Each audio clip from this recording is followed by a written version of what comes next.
کراچی میں شدید بارشوں میں عوام کی خدمات اور انہیں ہر ممکن سہولت فراہم کرنے کے لیے چھیپا فاؤنڈیشن کے ہنگامی اقدامات جاری ہیں۔ چھیپا ہیڈ آفس میں رین ایمرجنسی کے حوالے سے ایمرجنسی ڈیسک قائم کیا گیا ہے، جہاں سے خصوصی ریسکیو ٹیمیں بھی تشکیل دی گئی ہیں۔ اربن فلڈنگ میں پیش نظر چھیپا بحری خدمات کا شعبہ الرٹ ہے۔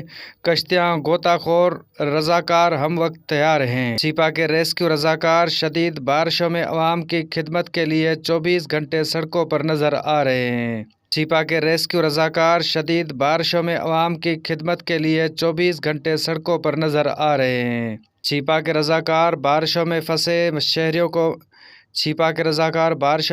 شہریوں کو محفوظ مقامات پر پہنچانے میں مصروف عمل ہیں۔ ترجمان کا کہنا ہے کہ چھیپا کے رضاکار بارش میں پھنسی گاڑیوں کو نکالنے اور ٹریفک کی روانی کو جاری و ساری رکھنے کے لیے کوششیں کر رہے ہیں۔